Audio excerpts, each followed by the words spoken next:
ng mga alagad sa pamamagitan ng kanyang pangangaral. Nagpatuloy siya hanggang sa dumating siya sa Gresya at nanatili doon sa loob ng 3 buwan. Aalis na sana siya papuntang Syria, ngunit nabalitaan niyang may tangka ang mga Hudyo laban sa kanya, kaya't ipinasya niyang sa Macedonia na uli magdaan sa kanyang pagbalik. Sumama sa kanya ang taga-Bereyang si Sopater na anak ni Piro, gayon din sina Aristarco at Segundo ng mga taga-Tesalonica, si Gaius na taga-Derbe, si Timoteo at sina Tikiko at Trofimo ng mga taga-Asya.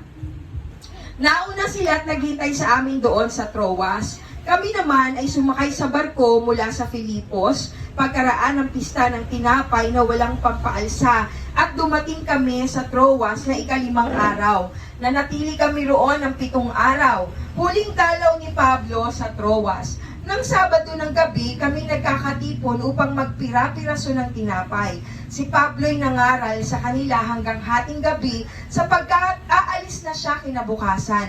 Maraming ilaw sa silid sa itaas na pinagtitipunan namin. Nakaupo sa bintana ang isang binata na ang pangalan Eutico. Dahil sa kahabaan ng pagsasalita ni Pablo, si Eutico ay inantok at nakatulog ng mahimbing. At nahulog siya mula sa 3 palapag na kanyang kinaroroonan, kaya't patay na siya ng buhatin.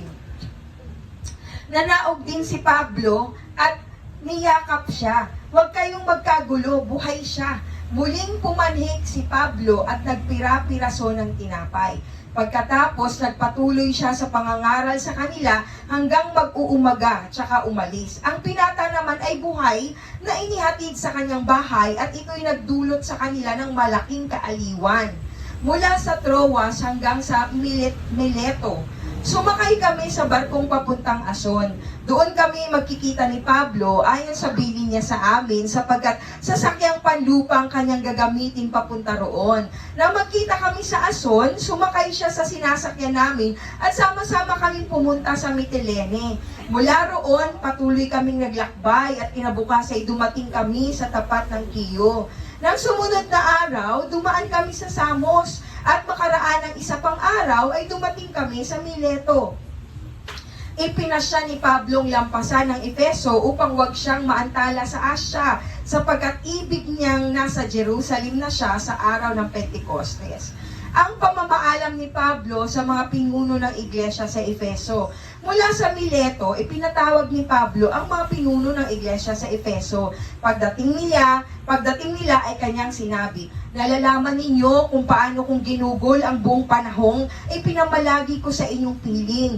Mula nung unang araw na ako'y tumungtong sa Asya, naglingkod ako sa Panginoon ng buong pagpapakumbaba, ng buong kabakumbabaan at lumuluhang nagtiis ng maraming pagsubok dahil sa mga pagtatangka ng mga Hudyo. Sa aking pagtuturo at pangangaral sa inyo, maging sa harapan ng madla o bahay-bahay man, hindi ako nangiming magsabi sa inyo ng anumang ikabubuti ninyo. Maging Hudyo o Griego man ay pinapangaralan kong tumalikod sa kasalanan, manumbalik sa Diyos at manalig sa ating Panginoong Hesus. Ngayon, bilang pagsunod sa Espiritu Santo, ako'y pupunta sa Jerusalem at hindi ko alam kung ano ang mangyayari sa akin doon. Ang tanging nalalaman ko ay ito, sa bawat bayang dinaanan ko, ipinapahayag sa akin ng Espiritu Santo na ang naghihintay sa akin ay pagkabilanggo at kapighatian. Subalit walang halaga sa akin ang aking buhay, magawa ko lamang ang aking tungkulin at matapos ang gawain ibinigay sa akin ng Panginoong Hesus. Ang pagpapahayag ng magandang balita tungkol sa kagandahang loob ng Diyos para sa mga tao. Nakisalamuha ako sa inyo habang nangaral tungkol sa kaharian. Ngayon, alam kong hindi na ninyo ako makikitang muli. Kaya't sa araw na ito'y sinasabi ko, hindi ako mananagot kung mapahamak ang sinuman sa inyo, sapagkat hindi ako nag-atubiling ipahayag sa inyo ang layunin ng Diyos. Ingatan ninyo ang inyong sarili at ang buong kawan, sapagkat sila'y inilagay ng Espiritu Santo sa inyong pag-iingat. Pangalagaan ninyo ang iglesia ng Diyos na kanyang tinubos sa pamamagitan ng dugo ng kanyang anak. Alam kong pagkaalis ko'y magsisipasok ang mababangis na asong gubat at walang patawad nilang pupuksain ng kawan. Mula na rin sa inyo'y may lilitaw na mga taong magsasalita ng kasinungalingan upang mahikayat na sumunod sa kanilang mga alagad. Kaya't mag-ingat kayo, alalahanin ninyong tinuruan ko kayo araw at gabi sa loob ng 3 taon at maraming luha ang pinuhunan ko. At ngayon itinatagubilin ko sa inyo ko kayo sa Diyos at sa kanyang salitang nagpapahayag ng kanyang kagandahang loob. Ito ang makapagpapatibay sa inyo at makakapagbigay ng mga pagpapalang inilaan sa lahat ng kanyang ginawang banal. Hindi ko hinahangad ang ginto, pilak o pananamit ni numan. Alam ninyong nagbanat ako ng buto upang kumita ng ikabubuhay naming magkakasama. Sa lahat ng pagkakataon, ipinakita ko sa inyo na sa pamamagitan ng ganitong pagtatrabaho, dapat ninyong tulungan ang mahihina. Alalahanin natin ang mga salita ng Panginoong Hesus, higit na mapalad ang nagbibigay kaysa tumatanggap. Pagkasabi nito, lumuhod si Pablo at nanalangin kasama nila. Silang lahat ay umiiyak na yumakap at humalik kay Pablo. Labis nilang ikinalungkot ang kanyang sinabing siya'y hindi na nila muling makikita at siya'y inihatid nila sa sasakyan ng barko. Hallelujah! Kaya, Lord, salamat po sa mga salita mo, Panginoon. Salamat po, Diyos. Ngayon po, tayo ay nandoon sa chapter 20. Alam naman po natin, ito ay parang diary ni Pablo, no? Yung gawa. Ang gawa ay patungkol sa ministry, sa serbisyo, paggawa. Talagang gawa talaga. Ang ginawa talaga ng Acts ay puro paggawa. So dito, natunghayan po natin yung mga pagsasakripisyo ni Pablo. Hindi po talaga biro. Sabi nga, si Pablo is not originally part of the 12 disciples. Hindi po siya kasama doon sa 12 disciples na kasama ng Panginoon. Pero matindi ang naging Damascus experience, ang turning point, ang wake-up call ni Pablo sa Panginoon na iniwan niya yung karangyaan niya, kasi head siya ng army ng Roman Empire. Imagine that, siya ay isang ma-impluensya, makapangyarihang tao ng mga panahon na yun. Pero nung siya ay tinawag ng Panginoon, tinalikuran niya yun. Siya ay persecutor ng mga Kristiyano, yung mga nananampalataya sa Panginoong Hesus. During that time, siya ang tumutuligsa sa kanila, at hindi lang basta tuligsa, kung hindi pinapatay niya ang mga Kristiyano noong mga panahon na yon. Pero may pagkatawag si Pablo, so bagamat hindi niya personal na experience face to face si Jesus Christ, pero dahil meron siyang pagkatawag, ang nangyari, tinalikuran niya yung maganda niyang buhay. Sabi niya, hindi ako naghahangad ng ginto, ng pilak o anumang mga kabayaran, o anumang kasuotan. Sabi niya gano'n, ang gusto ko lang ay magawa ko ang trabahong inilagay ng Panginoon sa akin. Bilang isang kawal, alam niyo po, si Pablo, tinawag nating Saul. Actually, si Saul, ang pangalan niya before siya naging Pablo, di ba? Pinalitan niya yung pangalan niya to Pablo bilang pananampalataya. Ibig sabihin, nagbago na kanyang buhay. Kinalimutan na niya yung luma niyang buhay na persecutor. Siya ngayon ang bearer ng Panginoong Hesus, light bearer, torch bearer ng Panginoong Hesus. Siya na ngayon ang nakikipaglaban upang ang mabuting balita ng kaligtasan ng Panginoong Hesus ay talagang manatili. So ang ginawa ni Paul, pumunta siya sa mga bayan-bayan. Talagang ilang beses talaga, alam niyo po, sobrang hirap ng pinagdaanan ni Paul. Pero talagang sinuyod niya ang mga bayan at nangaral siya sa mga Griego, Hudyo, kahit na sa mga Hintil. Nangaral talaga siya, wala na siyang pinili. Talagang ipinangaral niya ang mabuting balita ng Panginoong Hesus. Sabi niya, katulad siya na isang kawan. Kasi isang kawal, isang kawal. Kasi nga, si Paul ay isang head ng army. So alam na alam niya kung ano ang pagiging isang kawal. Kapag nasa mission ka, pag nasa isang mission, hindi ka maya, sadali lang, lang muna, sadali, relax muna. Walang langan-langan, walang palangan-langan sa misyon. Kaya ang buhay ni Paul, nung pumasok siya sa misyon, walang langan-langan. Talagang lahat, sinuyod niya yung mga bayan, talagang nangaral siya ng mabuting balita ng Panginoong Hesus. Hindi niya pinili yung taong ito ba'y makasalanan, ito ba'y mabuti, ito ba'y Griego, ito ba'y Hintil, ito ba'y Hudyo. Hindi niya yan pinili. No? Sa lahat ng tao, ibinahagi niya ang mabuting salita ng Panginoon sapagkat siya ay isang kawal ng Diyos, sa kawal ng Panginoong Hesus na alam niya na nasa misyon siya. No? Ang tindi rin talaga ng disiplina ni Pablo. Bakit? Kasi ang nasa armed forces, alam nyo, ang armed forces, pag pumasok ka sa armed forces, kahit ultimong pagkain, may numero. Kailangan pagka ganun ang numero, tayo na agad yun, tapos na agad kayo lahat. Amen? Lahat doon sa armed forces, sa hukbo, kailangan disiplinado ang mga tao. No? May disiplina kasi matindi ang pagdidisiplina, yung training na dinadaanan ng mga armed forces. So katulad dito ni Paul, siya ay head, hindi lang siya member of the armed forces, head siya ng armed forces, so matindi ang training ni Paul pagdating sa disiplina. Kaya hindi pwede sa kanya yung langan-langan. Kaya lang dapat, kung ito ang mission, go tayo sa mission, ipangaral ang mabuting balita, walang piliin, ibigay ang mabuting balita ng Panginoon. No? At pagkatapos, alam niya, sabi niya, hindi ko alam kung ano yung ipapagawa sa akin, pero sabi ng banal na Espiritu, kailangan nakabalik na ako sa Jerusalem.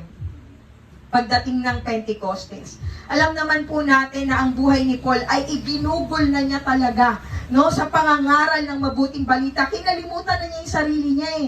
Talagang itong dininay niya na yung sarili niya nung naranasan niya yung Damascus experience niya na nabulag siya sa pagkahulog niya sa kabayo dahil sa matinding liwanag. Alam niyo, tinalikuran niya talaga yung lumang buhay niya. Ang misyon na ginawa na niya sa buhay niya ay palaganapin ang salita ng Panginoon. Ito na yung misyon ng kanyang buhay. Ngayon, ipinasa na niya sa atin ngayon. No? Tayo na ngayon ang pinagpasahan ni Pablo ng torch. Sabi niya, kayo na ngayon, alalahanin niyo yung mga sandali na kasama niyo ako. Ako ay walang pagod na talagang nag-share sa inyo, nangaral sa inyo. Ang haba nga niya mangaral eh, di ba? Sa haba ng pangangaral niya, may nalaglag na sa bintana, namatay. Pero sa totoo, binuhay pa rin, no? Sa pamagitan ni Paul, binuhay yung patay na yun. Kumbaga, ang buhay ni Paul ay talagang sa pangangaral ng salita ng Panginoon. Bakit? Sapagkat alam niya ano ang halaga ng salita ng Panginoon. Alam niya kung gaano kaimportante ang misyon na ito. Kaya iniwan niya yung kanyang marangyang buhay at ito ang pinili niya. Matalinong tao si Paul, sapagkat siya ay aral sa pinakamataas na university nung panahon na yon, sa ilalim ng pinakamatinding professor na si Gamaliel, na kapag kaaral ka doon, alam nila na matalino talaga to, ibang klase ang training nito. No? Ibang klase ang training. So, ibig sabihin, marunong na tao si Paul. Dahil naintindihan niya na mas mahalaga ang espiritual kaysa material at pisikal, iniwan niya ang pisikal, kinuha niya ang espiritual, at ngayon siya ngayon ang umaabante. No? Inaabante niya ang kaharian ng Panginoon dito sa lupa. At ngayon, wala na si Paul. Pero ang mga salita niya, itong nababasa natin ngayon, hindi po aksidente na nabasa natin ito ngayon. Anong ibig sabihin? Ibig sabihin, tayo ay pinagpapasahan ng torch ng kaliwanagan. Tayo ngayon ang magbabahagi ng mabuting balita sapagkat hindi po pwedeng matapos ang pagbabahagi ng mabuting balita ng ating Panginoong Hesus. Amen? Nasaan man tayo, anumang lugar tayo naroroon, maging tayo ay maging light bearer tayo ng Panginoon. Amen? Ibahagi po natin ang mabuting balita ng kaligtasan sa pamamagitan ng ating Panginoong Hesus sa kanyang pagkamatay sa krus ng Kalbaryo. Amen? So ngayong umagang ito, ating pong alalahanin palagi, no? Bawat isa sa atin, tayo ay mga misyonaryo. Hindi po natin kailangan na pumunta sa iba't ibang lugar para magmisyon. Every soul na hindi pa nakakatanggap sa Panginoon is a mission field. Amen? Hindi pa siya nakakatanggap ng salita ng Panginoon. Mission field yan. Hindi kailangan nandoon siya sa ibang lugar. Pero kung meron kang katabi na hindi pa nakakarinig ng salita ng Panginoon, hindi pa tumatanggap ng mabuting balita ng kaligtasan ng Panginoong Hesus, yan po ay mission, no?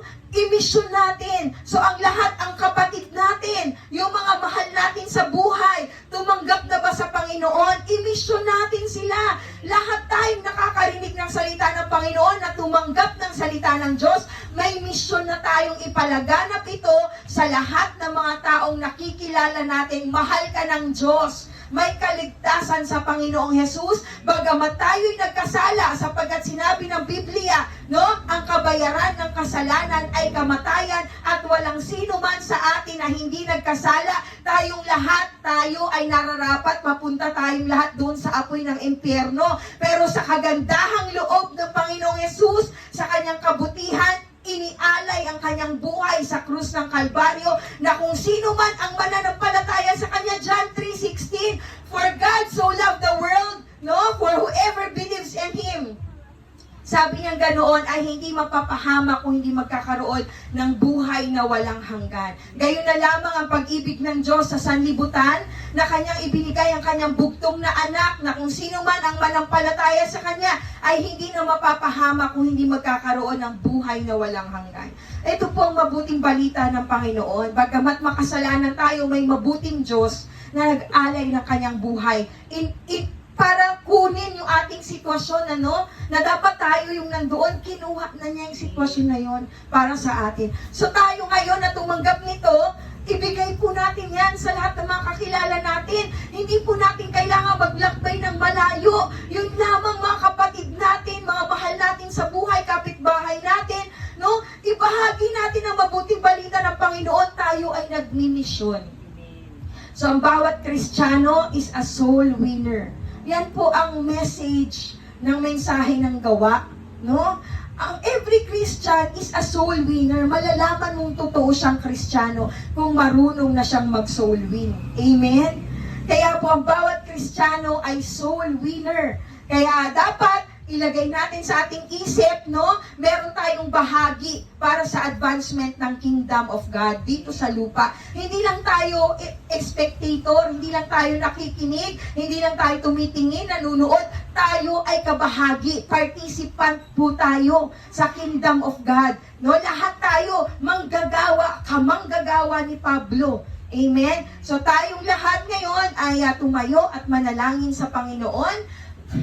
Ama namin sa langit, salamat sa iyong salita sa umagang ito sa bawat isa sa amin, Lord.